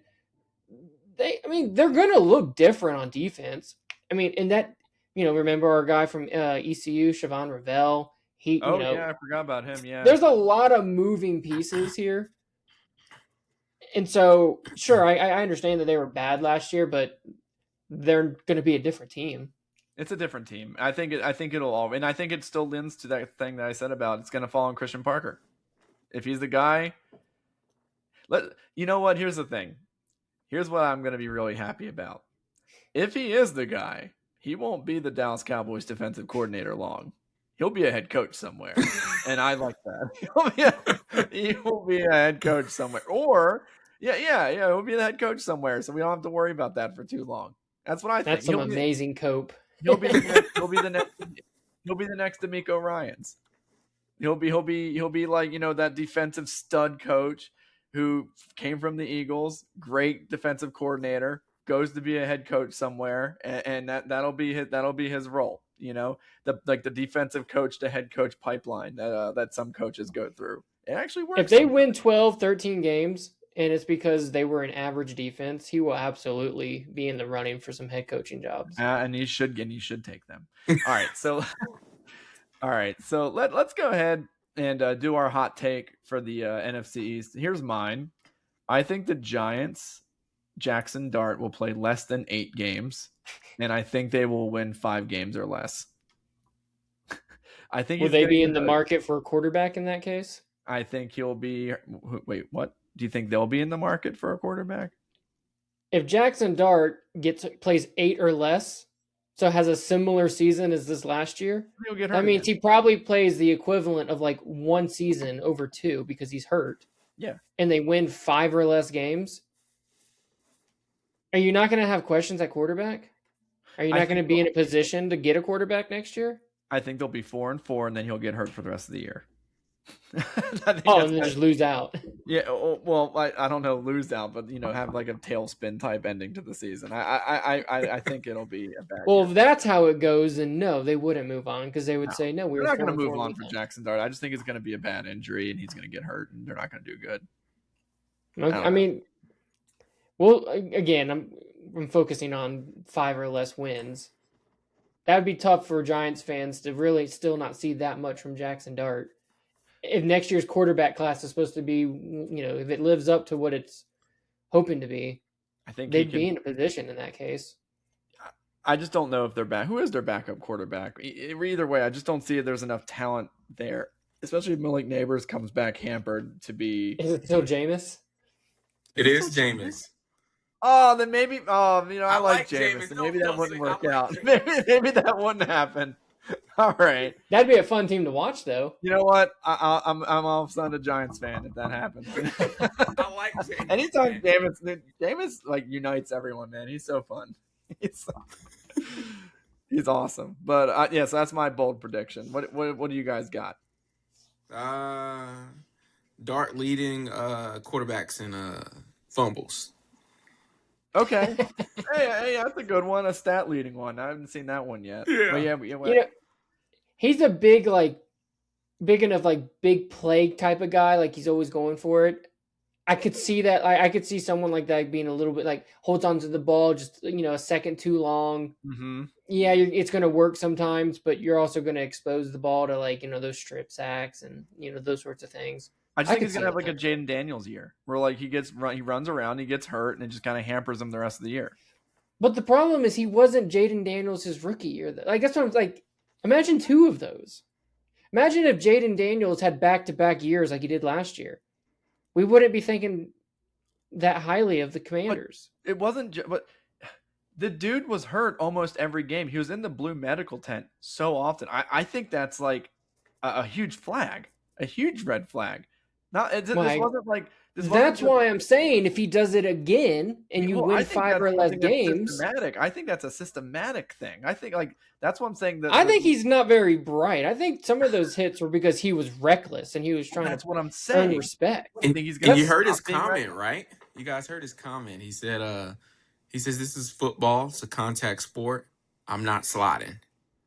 Well, there you go. Then live with your short career. Have fun not playing in 5 years.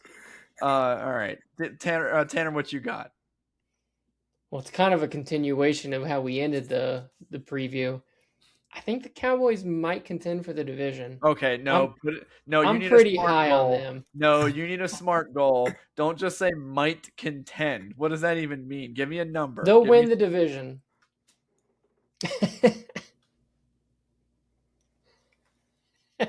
All right, everyone. Well, that was a good episode of Birds Coast to Coast. We'll see you later. Go Birds. Are you serious? Win the division? I'm high on them, man. Wow. No, you're just high. Yeah. Yeah. You know it's legal. It's legal up there.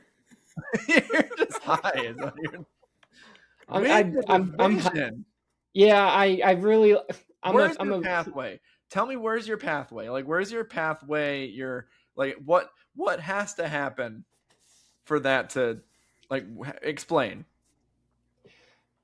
So I think we all feel pretty good that the offense is probably top 10, top 8, and that might be even conservative. Like, they might be a top five offense. Is that fair to say?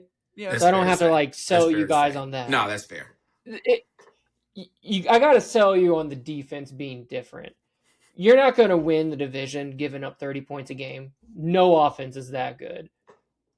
I really like the Christian Parker hire. Sometimes I think they really hype him up, but like, given what their options were, I mean, I was pretty. If I were a Cowboys fan, that's about as good of an upgrade as you're going to get. I think they made a lot of changes on the roster. I really like. I mean, the Quinnen Williams deal. He was really good last year when he did join the team. They've made some other additions. I just don't. I think the bar is so low. Like what you would need from the defense. I don't even think you have to be average. I mean, you could be like a C minus. That might be enough to win 12-ish games, and that's going to put you in the hunt for the division. I mean, I'm high on the Eagles as well, but like you asked, what is the path? The path is like the Eagles' offense just doesn't really get back to what they were in 24. Yeah, and it wasn't as much Patullo as we thought. You know, maybe the AJ Brown thing. It's not always like you don't have to put up 100 yards a game to have an impact. What if Devontae Smith just is? I mean, again, these aren't even things I actually believe, but like you're asking, like, what does the path look like? Devontae Smith is good, but maybe not like the wide receiver one we want. I don't know, man. I think they're both going to be in contention. It's bold because you just said, I don't know. I'm looking around the division. I'm not worried. The bold part of me is like, I think you maybe should be. Like, I don't think you clinch the division in week 12. No. The Eagles might win the division, but like it might go all the way to week 16, week 17, maybe even week 18. And that would be different than what it sounds like what you're anticipating. Would you be shocked if the Eagles have not clinched the division by week 18? No. It sounds like you would be shocked. Well, I mean, you seem very confident to where that would shock you. Is that fair? I think it'd be more of the Eagles not necessarily being the 13-win team that I personally would think. I think it would be like an Eagles deficiency more than like the other teams rising to the occasion. Maybe like a 10-win division winner, 11-win division winner, and maybe like there's like the Cowboys are sneaky there for like 8 or something like that.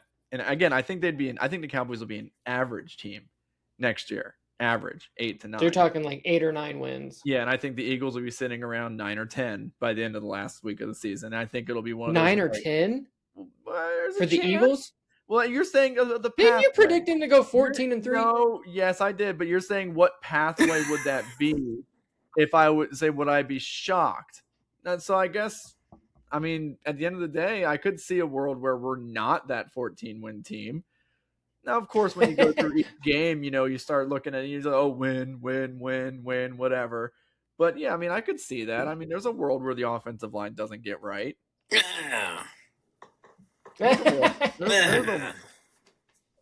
What do you think, Austin? What do you think? I can't stand this Cowboys. It makes my stomach sick. It makes my stomach sick too. I'm not rooting for it. They do have regular season success. Right. No, those are valid points though. I think they're valid. And if they're facing the Packers in the first round, I'm picking the Packers. But my prediction is that they'll be a good team during the regular season. The Eagles might win the division with 13, 14 wins, and I might be wrong if the Cowboys only win like 12 games. But like, I would feel good about it. Yeah, you'd be close. I don't know. I guess for me, it's just like, say for example, Williams is a game wrecker, right? And he's having a good season. They start to game plan against him and start to double him. Who is going to be their other option? Like in the run game or just on offense? On the or- line, No, on the you- D line. You said Quinnen Williams if they double Oh, team. Quinnen Williams. So I guess they'd go get I guess it'd be Ezeraku or I mean, he'd have to take a step up. They got remember Malachi Lawrence. in the Micah Parsons deal, they got Kenny Clark. He's not a Sean terrible Gary. player. Rayshon Gary, again, these I'm not even saying like again. I'm just trying to get to like a C- defense. I think that's kind of what my argument is. That's the argument is if when you say like, oh man, they gave up 30 points a game, typically improving by like you said 24, 6 points. Do you know like what 6 points does to most teams? Like that, a team that had like gave up 24 points a game is now giving up 18. That's literally the best in the league. And like Go ahead. I was just gonna say like those 6 points are going to be a lot easier for the Cowboys to recover just because they were so bad. Like I think it's more likely to go from 30 to 24 than it is from 24 to 18. I don't know. I guess for me it's just like, of course they improved on the D line, but from a corner standpoint, them drafting Downs at safety, that doesn't address those two problems. And the issue that they the main thing with Diggs is just like he got a lot of interceptions and he gambled a lot, but like he got the interception. So you're replacing that with nothing, essentially. So I guess that's just my question on that. Yeah. And then they got Deron Bland, but I heard he was terrible last year. He was horrendous. They paid him all that money. Or was he hurt? Or he got a big payday, right? Yeah, they paid him ridiculous. I thought Deron Bland did bad last year. I know he got hurt, but I think he was also not playing well either. Because I remember the year before he was like the pick six guy. And I think he set the record. Yeah, and then the next year he wasn't anywhere near as good. But honestly, I'm with you with the whole like Diggs thing. I remember because he got a lot of interceptions too. But I think that same year he gave up the most yards in the league. He did. Like he was like a worse version of Asante Samuel. Way worse. Yeah. No. All right. I'm done talking Cowboys. I need some mouthwash or something. Let's go ahead and do this. Let's go ahead and do this extra point. That was gross. The extra point. All right. My extra point. I have a fun little tradition that I do every year. I absolutely love the Nathan's hot dog eating contest. I know it's kind of like a sicko thing to kind of get excited about. But I absolutely think that Joey Chestnut is a god amongst men for what he does every year and consuming all those hot dogs. I actually competed in a hot dog eating contest last year and won it in my hometown. Now I didn't have to eat 60 hot dogs. I only ate 8, but I still won. Hey, but that puts into perspective how amazing Joey Chestnut is. I won with 8. He gets 60, okay, in the same amount of time. So I would like to propose a question to you guys. If there was a food eating contest, what food do you think you stand to be the best? Like, what food do you think you would have the best chance of winning a competition in? Now, this isn't what's your favorite food. I think you have to kind of go a step beyond that and figure out which food do you think you could feasibly have a good chance to win out of all the foods. I think mine would be crab legs. I don't think I have any. Like I don't think I've ever gotten full off crab meat. I think I could eat them as long as I could. There's a disgusting photo that our friend Abe has of me, like just like around like a bucket of crab legs. And I literally look like I'm about to vomit, but I felt amazing in that moment. I could eat like 20 more if I needed to. I think I have a bottomless pit for crab meat for some weird reason. I think I could eat that forever. And I think that would be mine. Aside from the whole hot dog eating thing, because I won that year. But anyway, what do you guys think? What would you guys think for your what food would be your like? I could win this. Well, with your crab leg thing, what's interesting is when you do hot dogs, like the professionals, they actually dip it in water, so it's easier to consume and stuff. It's gross. When you do crab legs, is butter kind of like your water? Like, Butter allowed. I don't know. Does it make it go down better? No, The I don't food know. I'm thinking of, I went straight to tacos. I feel like I could down some tacos. That was my second choice, actually. I don't know if I Tacos could are dip. Like, I don't know if I'm dipping it in anything, but like wait, soft tacos? soft would be easier. Okay. But as long as everyone's, I mean, if I could do hard tacos, but as long as everyone else is doing that, I guess the the soft question would is, be like, easier. and I feel like because like on the hot dog eating contest, the question would, because there are these like food competitions. Like I'm sure there's a taco eating contest somewhere. I wonder what the regulation is. Like, do they put cheese and lettuce on it? Is it just beef and the shell? I feel like it'd just be beef and shell. Right. That'd be interesting. Just eat that. That'd get boring. But yeah, It's a lot of I dairy. like that one. I like that one. Austin, what do you got? I don't know. I think oysters. Like I don't think I've ever gotten full off of like oysters. I could just have a field day with that. I could. They're good. That's a good one. That's a good one. I mean, wait, you cooking them, right? You don't eat them things raw. I've eaten them raw. I ate a couple raw. That's a much different experience. No, cook. Oh my god.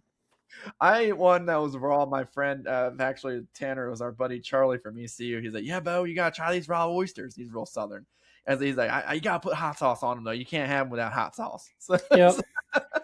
so I every year, eat.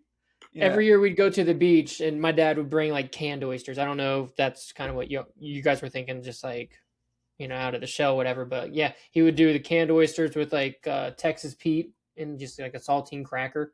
You gotta have the cracker, man.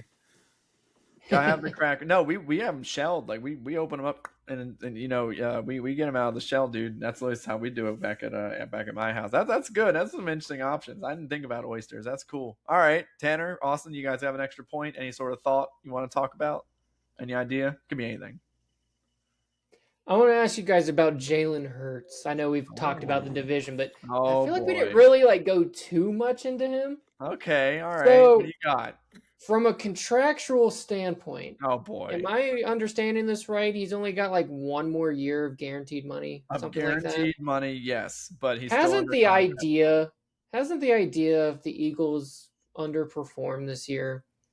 You win 9 games or so, that you may like entertain the idea of moving off him. Austin, let me just tell you exactly why he's saying this. He's saying this because he wants a path for Jalen Hurts to be a Cardinal. That's what I think that's what he's. Do you like Jalen? So I was actually a hater at first. I thought he was a good player that was made better with the people around him. I'm kind of sold on him now. I do think he's top 6-ish. Like, he's sold because the Cardinals have no quarterback. Well, if that's yes, that doesn't hurt. I'll say that.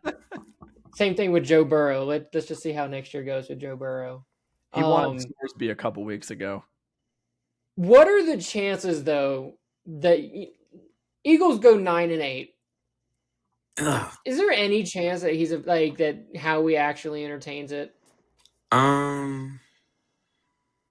It doesn't even have to be to the Cardinals. Just like in general. I don't know. I guess for me, it's just like he's not problematic. He handles himself well.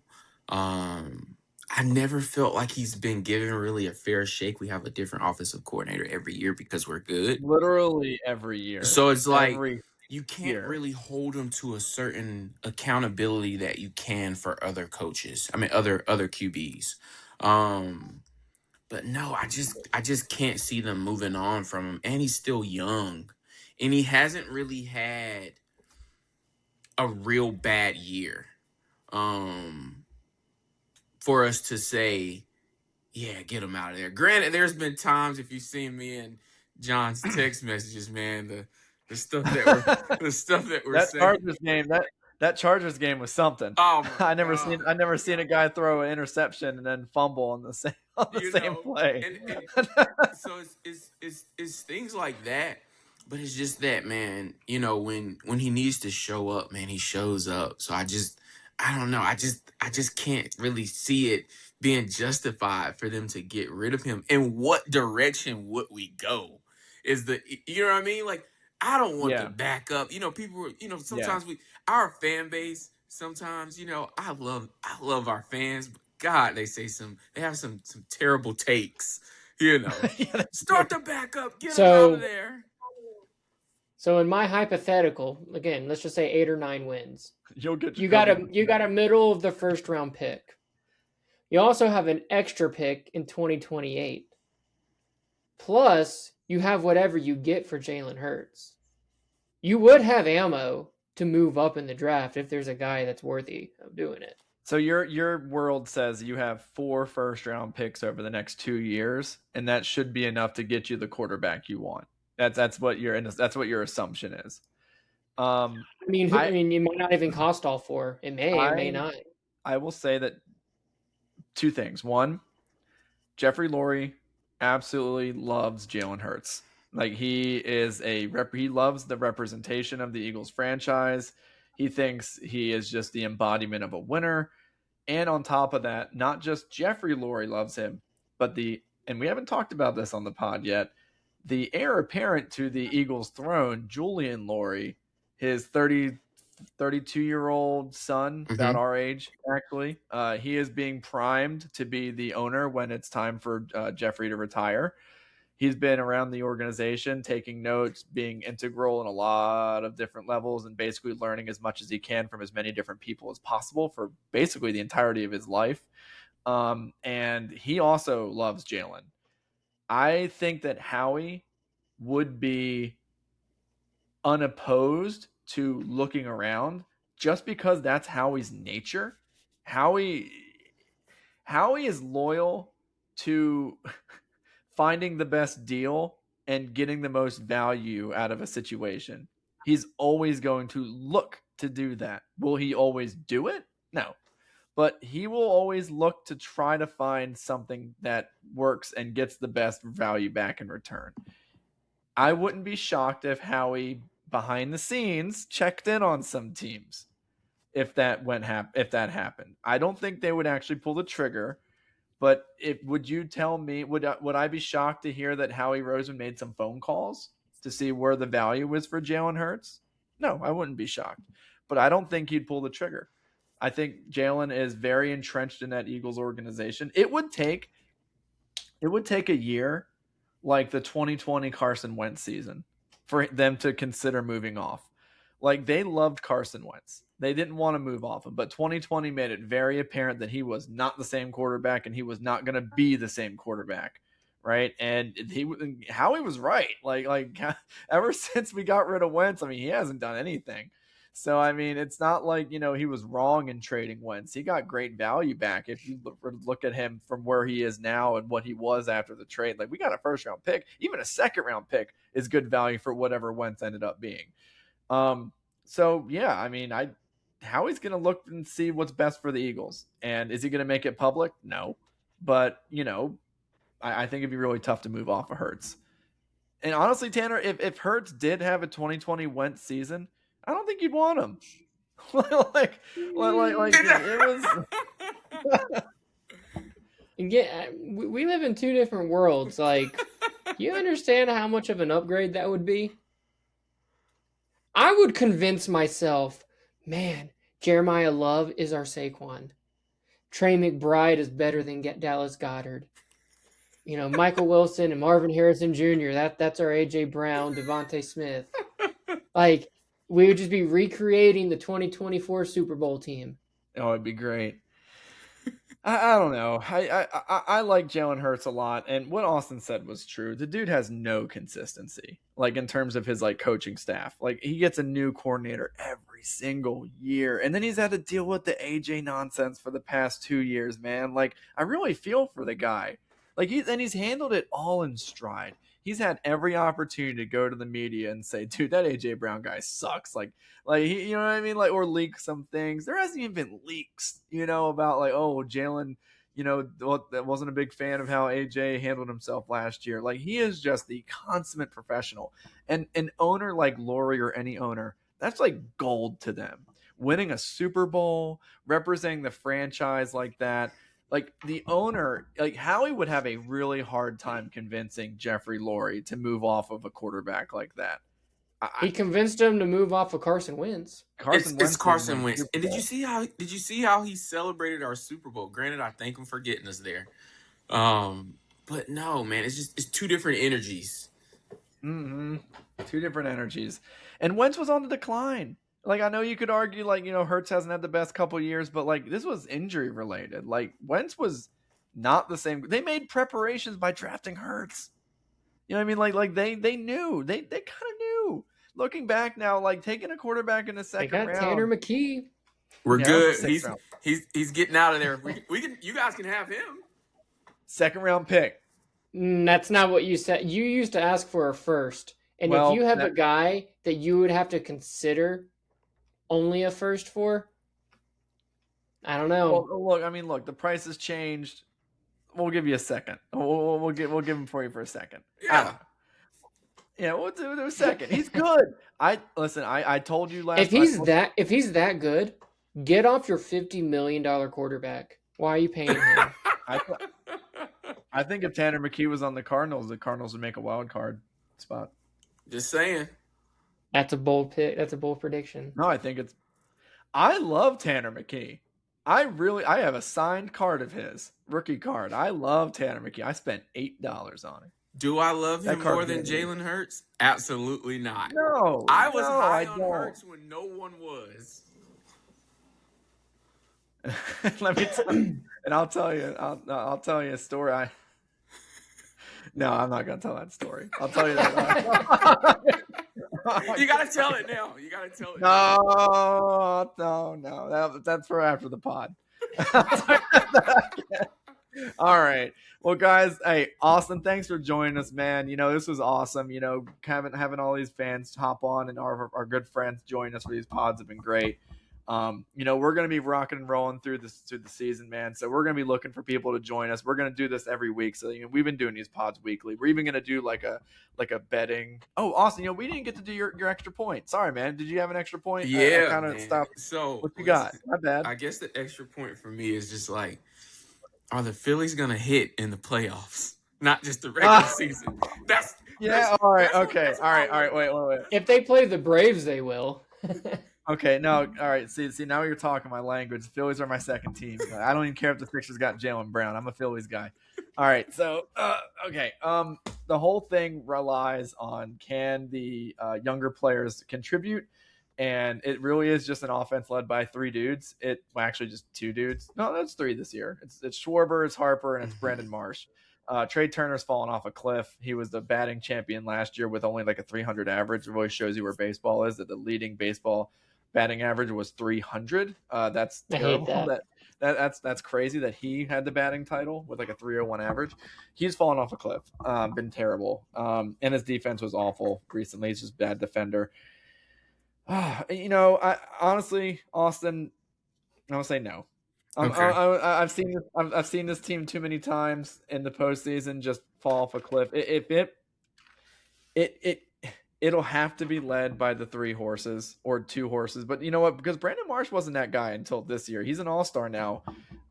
He's like batting 300. He's having a really good year, but I wouldn't have considered him as an all-star last year or even close to it. He was one of those guys where I was like, he's got to prove himself. And yeah, he's proved himself. But for every one Brandon Marsh, there's two Alec Boehms and Bryson Stotts and, you know, Justin Crawfords and, you know, whoever we throw out in right field that can't, you know, make any play at all or hit the ball at all. So listen, we've been on a hot streak. We started 8-18 and you know what? The best record in baseball since. And now we've really pulled ahead. We're only 2 games behind the Braves now, which is really exciting to see us, you know, be that bad. And now we're that good. We were actually the first team in MLB history to be 10 games under 500 and then be 10 games over 500 before the All-Star break in the same half of a season. Like that's crazy. That's never happened. That's how quickly this Don Mattingly turnaround occurred. And yeah, I've been watching, but the offense has definitely been very hit and miss, and it's been missed for more than most of the season. I think our pitching is legitimately top 3 in the sport. I think Zach Wheeler and Christopher Sanchez, you could argue, are the top 2 1-2 punches in the league. And but we've had that so many years where we've had great pitching in the offseason, and then it just the hitting doesn't come through. So I don't know. They're in the Sixers territory for me. The wake me up when it's the postseason. The can you get out of the second round? Can you show me something in the postseason? And I'm always a big poo-pooer of the Sixers because they just do that every single year. So I'm feeling like I'm in that position with the Phillies now. I don't care what you do in the regular season. You got to do something in the postseason. Because I don't care if it was against the Dodgers. Go ahead. Because they're hitting in the regular season every time I'm watching playoffs, man. It's just it makes me question what happened in the regular season. Like, what is going on? Are they pitching different? Like, no. Well, I do think what happens in the regular season, it's a long season, so you have guys. I'm not gonna say that guys like check out really, like pitchers or whatever, but like you face a lot of dudes that are, I'm gonna say, going through the motions or just aren't that good of a player. And then in the postseason, you're gonna get everyone's best pitcher and everyone's gonna be on their A game. So you go from like, it's a big ramp up in intensity. And I think that's where like you can kind of take advantage of some teams' crappy pitchers in the middle of the regular season who really aren't like giving it their all, and they're just not great guys against crappy teams. And then you go up against legit studs in the postseason. And that's tough. That's tough. So yeah, Tanner, what do you got on the Phillies? he's a Braves fan. Well, I'm a Braves fan, so like no, I'm very familiar with the moves that or the gains that the Phillies have made. Like, I felt like we were up 10 games on the Phillies like 3 weeks into the season. Yeah, it was like 9. And to only be up 2 games now. Now the Phillies are down 7-3 to the Reds right now. So yeah, I just checked. Yeah. You just want to throw that in there, huh? Yeah, I mean the season's so long. Like you can't really sit comfortably at any point. Honestly, the Phillies feel like that classic team where just win 88 to 91 games and just be ready for the playoffs.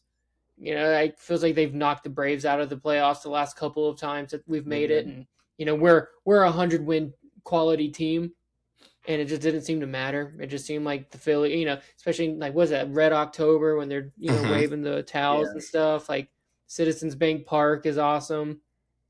I mean, I'm kind of with you with the whole, like, wake me up when the playoffs start. Hopefully with the Braves make it. I mean, they were so good to start the year, but they're kind of coming back down to the mean, I guess.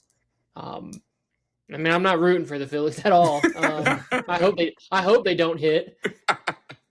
Yeah, that's a good one, man. We haven't. This is the first time we've talked baseball, but that'll get me on a long soapbox if we start talking baseball. Oh my god. Well, that was a good extra point, man. But so all right, guys, we're wrapping up on 2 hours, and I don't want to go past 2 hours because I don't want YouTube to kind of like screw us over with anything for like uploads. But guys, thanks again for watching, man. This was a fun episode. I am so psyched to continue having people on for the rest of this off season. And like I said, Austin, you are more than welcome to join us if you want to hop on for the regular season. It's gonna be a fun year. Oh, I'm planning to have on a lot of people join us, and it's good. Cool. It's gonna be real fun, man. So guys, any last thoughts before we hop off? Go Birds. Go Birds. Go Birds. All right, everyone, thanks for listening to Birds Coast to Coast. Later.